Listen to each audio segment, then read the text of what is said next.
Good morning, I'm Abheudaya Shrestha, and these are the headlines of the hour. KMG Chairperson Shrestha says he had taken only one citizenship and did not commit any fraud.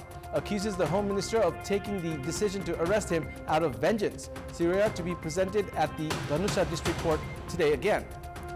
Task force formed to conclude the jurisdiction of the Parliamentary Probe Committee to investigate cooperatives fraud, currently holding its meeting at Singhadarbar.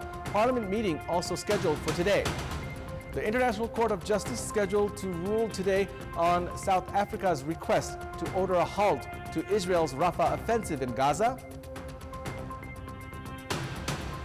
And Team USA upset Bangladesh by 6 runs in the second match of the 3-match T20 series to win it 2-0 with a match in hand and register a historic win.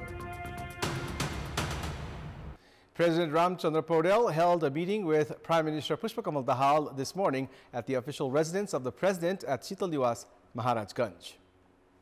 The President's Secretariat informed that President Paudel expressed concerns over the ongoing parliamentary deadlock during the meeting. The President urged Prime Minister Dahal to put maximum effort to resolve the parliamentary impasse. In response, Premier Dahal said that he was in favor of resolving the problem soon and was making efforts to end the parliament obstruction. Meanwhile, Speaker Devraj Ghimire also held a meeting with chief whips and whips of political parties this morning in an effort to end the ongoing parliamentary deadlock. Kantipur Media Group Chairperson Shrestha has made it clear that he has only one citizenship and has not committed any fraud.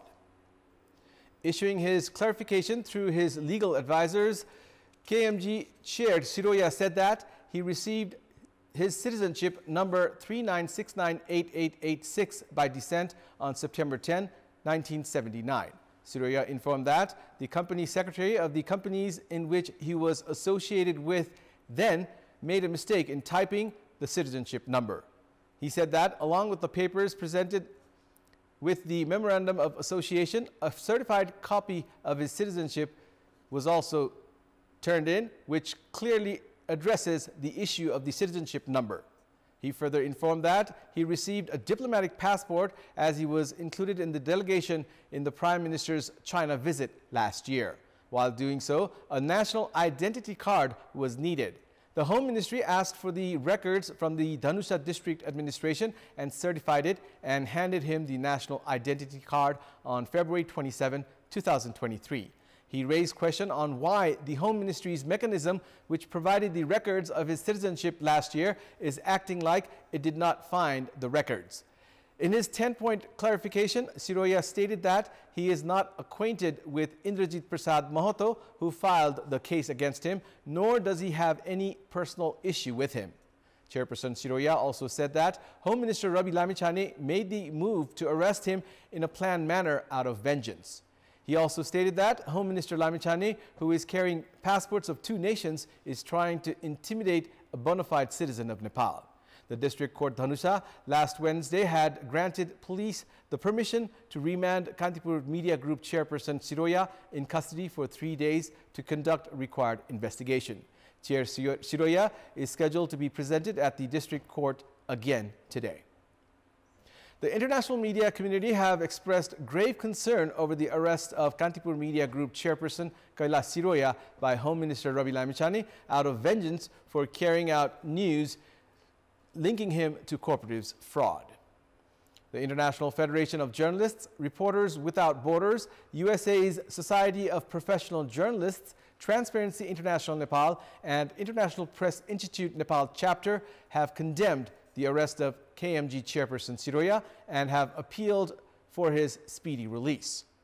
The International Federation of Journalists condemned the arrest and has requested the Nepal government to respect press freedom. Issuing a press release, International Federation of Journalists said that the arrest of Chairperson Shrestha by Home Minister Ravi Lamichhane out of vengeance for carrying out news linking him to cooperatives fraud was a matter of grave concern. Likewise, Reporters Without Borders said keeping Shrestha under arrest was an abuse of power. The Society of Professional Journalists also urged the Nepal government to carry out investigation against Shrestha in an impartial manner. The Federation of Nepali Journalists and other notable figures of the media sector have said that the arrest of Kantipur Media Group Chair Shrestha on the pretext of citizenship was a malicious effort to curtail press freedom and freedom of expression. Notable figures of the media sector have said that Deputy Prime Minister and Minister for Home Affairs Rabi Lamichhane was trying to hurt the media sector as news regarding his involvement in fraud of cooperatives were surfacing one after another. They have said that Home Minister Lamichhane had raised the issue of citizenship as the Constitution of Nepal does not allow filing cases against media organizations on the basis of news published by them, and added that the Home Minister believes an attack on the largest media house of the country would automatically threaten the rest.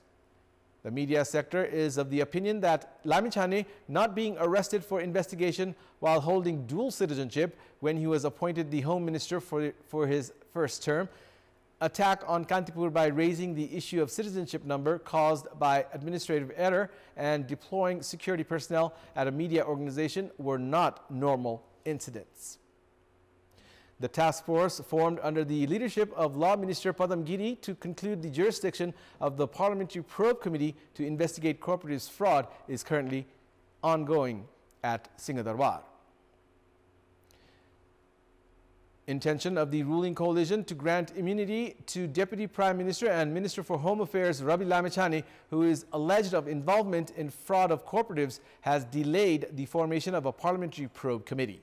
The meeting of the task force, held to conclude the terms of reference of the committee, had ended inconclusively yesterday as well. The ruling party said the meeting of the task force was scheduled for this morning after main opposition Nepali Congress remained firm in its demand for the mandatory inclusion of Lamichhane's name and asked for additional time. At yesterday's meeting of the task force, held at the Ministry of Law, Justice and Parliamentary Affairs, members of the ruling coalition reiterated their stance that the name of Home Minister Lamichhane could not be included at any cost. The ruling parties had proposed including the name of the cooperatives demanded by the opposition, but not the name of the Home Minister, saying Home Minister Lamichhane would be drawn into investigations if found guilty during the probe of crisis-ridden cooperatives. The ruling parties had suggested the opposition to agree to this proposition. With the task force yet to reach a conclusion, uncertainty persists regarding the meeting of the House of Representatives, which has been called for this morning. The government has made preparations to end the parliament session if the opposition continues with its obstructions. Transparency International has expressed its interest over the dilemma regarding the formation of a Parliamentary Probe Committee to investigate the alleged involvement of Deputy Prime Minister and Minister for Home Affairs Rabi Lamichhane in the fraud related to cooperatives.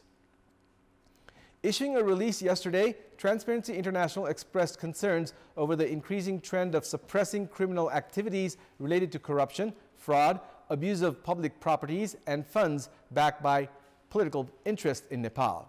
Without including a particular incident, Transparency International has expressed its concerns on the failure in ensuring legal actions, prohibiting investigations, and stopping ongoing probes in cases of such crimes. It has said that cases of granting immunity to those in power and releasing those found guilty by the court were increasing in Nepal. In the release, President of Transparency International Nepal, Padmini Pradhananga, has said that abuse of the authority to protect some individuals and to seek vengeance some others were inappropriate. The entity has also expressed concerns over the arrest of Kantipur Media Group Chair Shrestha and the efforts made to grant immunity to Deputy Prime Minister and Minister for Home Affairs Rabi Lamichhane for his alleged involvement in the fraud related to cooperatives. In our Public Voice segment, we had asked people in several provinces what problems have they faced because of exploitation of the Chure region. Let's take a look at what they had to say.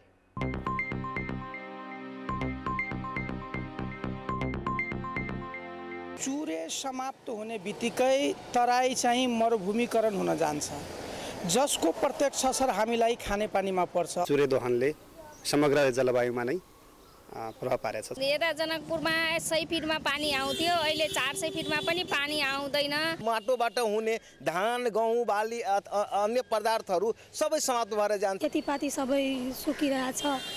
पोखरी, नदी, नालाहरू पनिमा पानी छैन।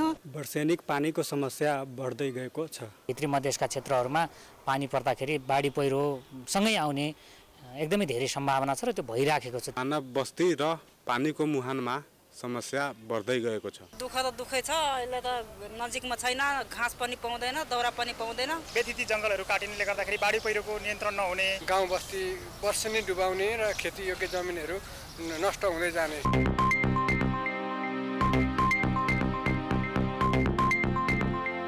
It's now time for our segment Public Pulse, where you text us with your opinion. Public Pulse. Here's the question. What's your take on the absence of science labs in community schools? Your options are A, government negligence, B, apathy towards science, and C, lack of infrastructure. The voting is on. Type NEWS, select your option A, B, or C, and send it to 34001 to share your opinion with us. And it's time now for the international update.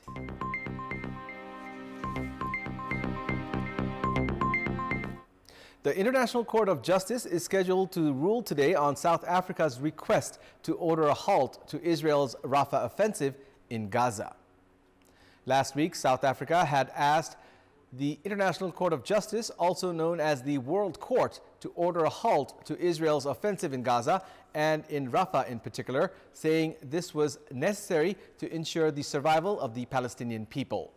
The demand for such an emergency measure is part of a larger case brought before the Hague-based court by South Africa, accusing Israel of genocide.